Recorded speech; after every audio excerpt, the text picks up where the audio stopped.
The Scourers. Chapter 1. The Man. It was the 4th of February in the year 1875. It had been a severe winter, and the snow lay deep in the gorges of the Gilmerton Mountains. The steam ploughs had, however, kept the railroad open, and the evening train, which connects the long line of coal-mining and iron-working settlements, was slowly groaning its way up the steep gradients which led from Stagville on the plain to Vermissa, the central township which lies at the head of Vermissa Valley. From this point the track sweeps downward to Barton's Crossing, Helmdale, and the purely agricultural county of Merton. It was a single-track railroad, but at every siding, and they were numerous, long lines of trucks piled with coal and iron ore told of the hidden wealth which had brought a rude population and a bustling life to this most desolate corner of the United States of America. For desolate it was.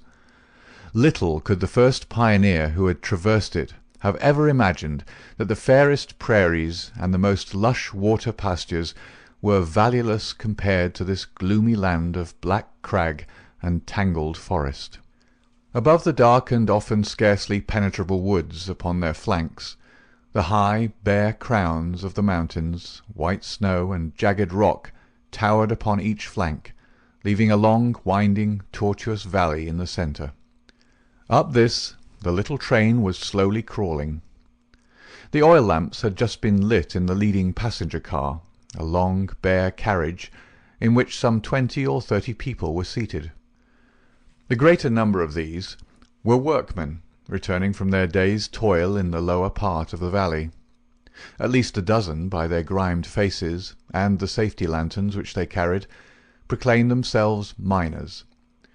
These sat smoking in a group and conversed in low voices, glancing occasionally at 2 men on the opposite side of the car, whose uniforms and badges showed them to be policemen. Several women of the labouring class and 1 or 2 travellers who might have been small local storekeepers made up the rest of the company, with the exception of 1 young man in a corner by himself. It is with this man that we are concerned. Take a good look at him, for he is worth it. He's a fresh-complexioned, middle-sized young man, not far, one would guess, from his 30th year. He has large, shrewd, humorous grey eyes, which twinkle inquiringly from time to time as he looks round through his spectacles at the people about him. It is easy to see that he is of a sociable and possibly simple disposition, anxious to be friendly to all men. Anyone could pick him at once as gregarious in his habits and communicative in his nature, with a quick wit and a ready smile. And yet the man who studied him more closely might discern a certain firmness of jaw and grim tightness about the lips which would warn him that there were depths beyond, and that this pleasant, brown-haired young Irishman might conceivably leave his mark for good or evil upon any society to which he was introduced. Having made 1 or 2 tentative remarks to the nearest miner, and receiving only short, gruff replies, the traveller resigned himself to uncongenial silence, staring moodily out of the window at the fading landscape. It was not a cheering prospect. Through the growing gloom there pulsed the red glow of the furnaces on the sides of the hills. Great heaps of slag and dumps of cinders loomed up on each side, with the high shafts of the collieries towering above them. Huddled groups of mean wooden houses, the windows of which were beginning to outline themselves in light, were scattered here and there along the line, and the frequent halting places were crowded with their swarthy inhabitants. The iron and coal valleys of the Vermissa district were no resorts for the leisured or the cultured. Everywhere there were stern signs of the crudest battle of life, the rude work to be done, and the rude, strong workers who did it.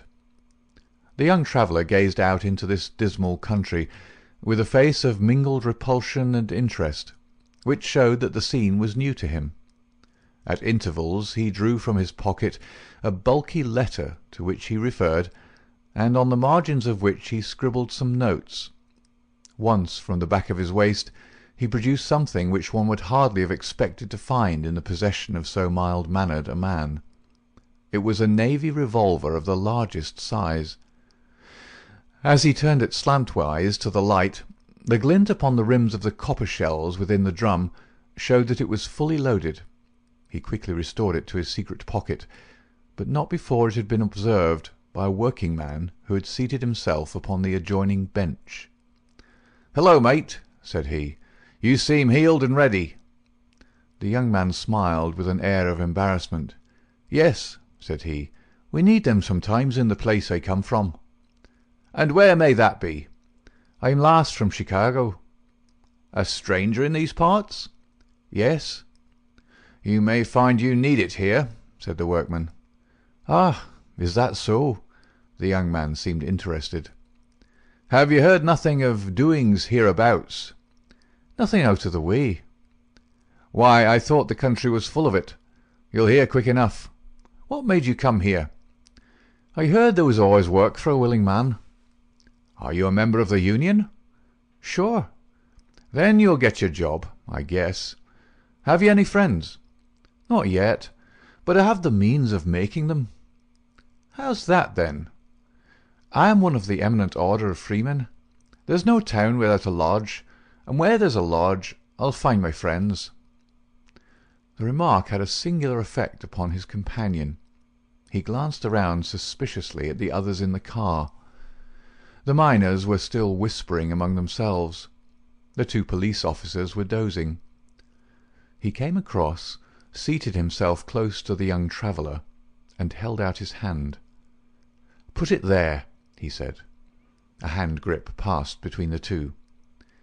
"I see you speak the truth," said the workman, "but it's well to make certain." He raised his right hand to his right eyebrow. The traveller at once raised his left hand to his left eyebrow. "Dark nights are unpleasant," said the workman. "Yes, for strangers to travel," the other answered. "That's good enough.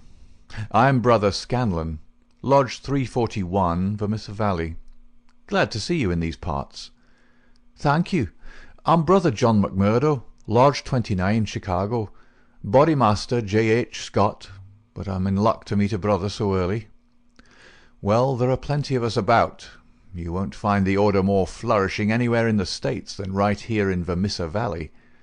But we could do with some lads like you. I can't understand a spry man of the Union finding no work to do in Chicago." "I found plenty of work to do," said McMurdo. "Then why did you leave?" McMurdo nodded toward the policeman and smiled. "I guess those chaps will be glad to know," he said. Scanlon groaned sympathetically. "In trouble?" he asked in a whisper. "Deep." "A penitentiary job?" "And the rest." "Not a killing?" "It's early days to talk of such things," said McMurdo with the air of a man who had been surprised into saying more than he intended.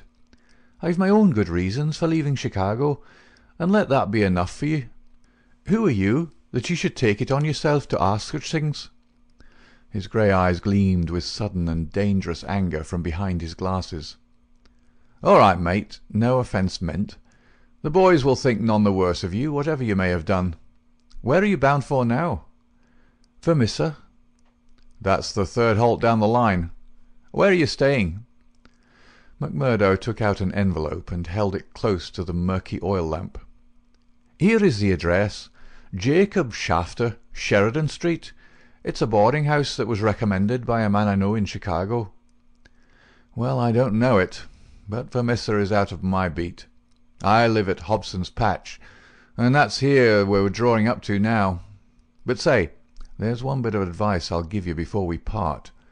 If you're in trouble in Vermissa, go straight to the Union House and see Boss McGinty. He's the bodymaster of Vermissa Lodge, and nothing can happen in these parts unless Black Jack McGinty wants it. So long, mate. Maybe we'll meet in Lodge one of these evenings, but mind my words, if you're in trouble, go to Boss McGinty." Scanlon descended, and McMurdo was left once again to his thoughts. Night had now fallen, and the flames of the frequent furnaces were roaring and leaping in the darkness. Against their lurid background, dark figures were bending and straining, twisting and turning with the motion of winch or of windlass, to the rhythm of an eternal clank and roar. "I guess hell must look something like that," said a voice. McMurdo turned and saw that one of the policemen had shifted in his seat and was staring out into the fiery waste. "For that matter," said the other policeman, "I allow that hell must be something like that. If there are worse devils down yonder than some we could name, it's more than I'd expect. I guess you're new to this part, young man." "Well, what if I am?" McMurdo answered in a surly voice. "Just this, mister, that I should advise you to be careful in choosing your friends. I don't think I'd begin with Mike Scanlon or his gang if I were you." "What the hell is it to you? Who are my friends?"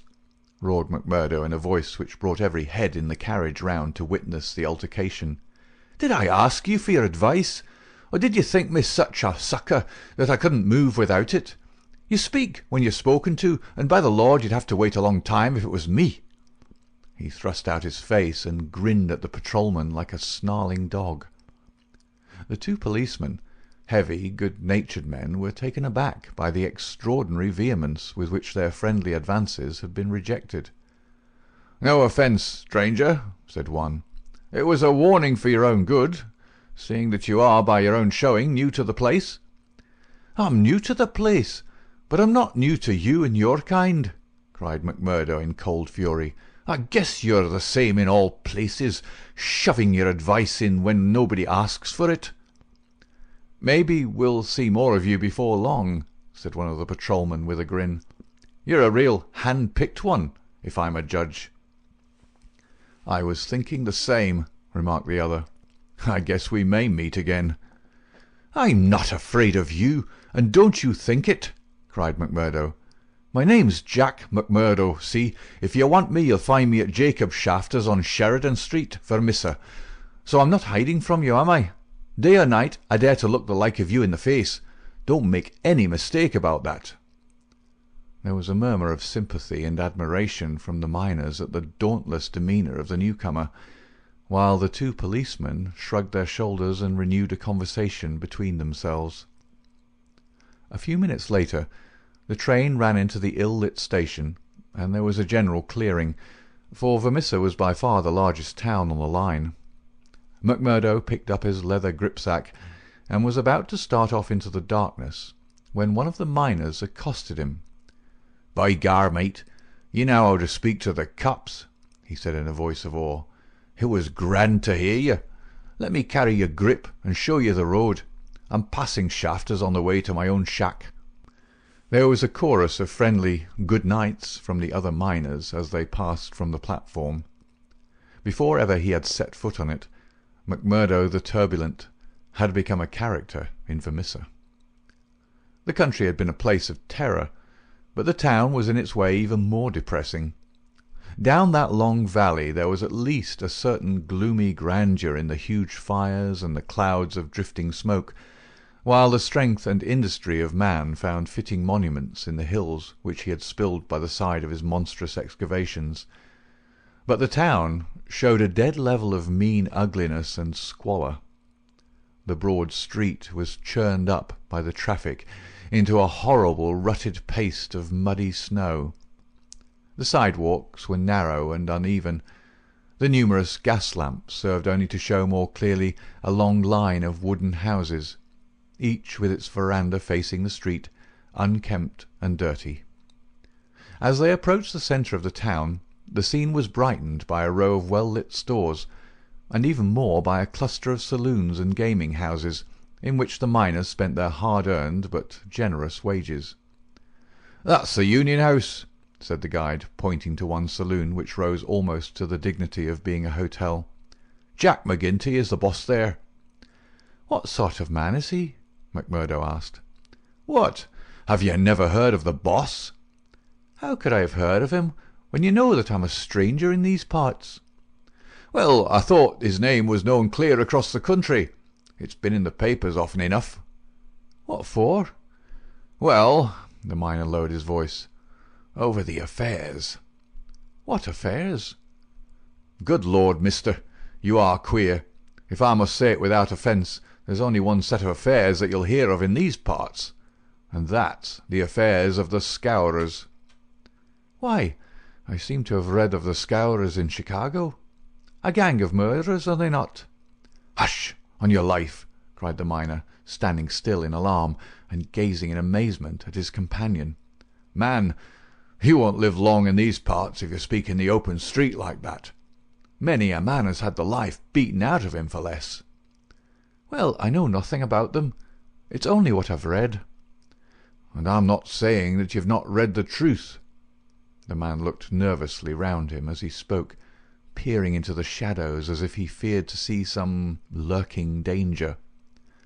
"If killing is murder, then God knows there's a murder and to spare. But don't you dare to breathe the name of Jack McGinty in connection with it, stranger, for every whisper goes back to him, and he's not one that is likely to let it pass. Now, that's the house you're after, that one, standing back from the street. You'll find old Jacob Shafter that runs it as honest a man as lives in this township." "I thank you," said McMurdo, and shaking hands with his new acquaintance, he plodded, gripsack in hand, up the path which led to the dwelling-house, at the door of which he gave a resounding knock. It was opened at once by someone very different from what he had expected.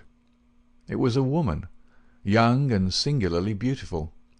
She was of the German type, blonde and fair-haired, with the piquant contrast of a pair of beautiful dark eyes, with which she surveyed the stranger with surprise and a pleasing embarrassment which brought a wave of colour over her pale face. Framed in the bright light of the open doorway, it seemed to McMurdo that he had never seen a more beautiful picture, the more attractive for its contrast with the sordid and gloomy surroundings. A lovely violet growing upon one of those black slag-heaps of the mines would not have seemed more surprising. So entranced was he that he stood staring without a word, and it was she who broke the silence. "I thought it was father," said she, with a pleasing little touch of a German accent. "Did you come to see him? He's downtown. I expect him back every minute." McMurdo continued to gaze at her in open admiration until her eyes dropped in confusion before this masterful visitor. "No, miss," he said at last. "I'm in no hurry to see him. But your house was recommended to me for board. I thought it might suit me, and now I know it will." "You are quick to make up your mind," said she with a smile. "Anyone but a blind man could do as much," the other answered. She laughed at the compliment. "Come right in, sir," she said. "I'm Miss Ethel Shafter, Mr. Shafter's daughter. My mother's dead, and I run the house. You can sit down by the stove in the front room until father comes along. Ah, here he is, so you can fix things with him right away." A heavy, elderly man came plodding up the path. In a few words McMurdo explained his business. A man of the name of Murphy had given him the address in Chicago. He in turn had had it from someone else. Old Shafter was quite ready. The stranger made no bones about terms, agreed at once to every condition, and was apparently fairly flush of money. For $7 a week paid in advance he was to have board and lodging. So it was that McMurdo, the self-confessed fugitive from justice, took up his abode under the roof of the Shafters, the first step which was to lead to so long and dark a train of events, ending in a far distant land. End of Part 2, Chapter 1.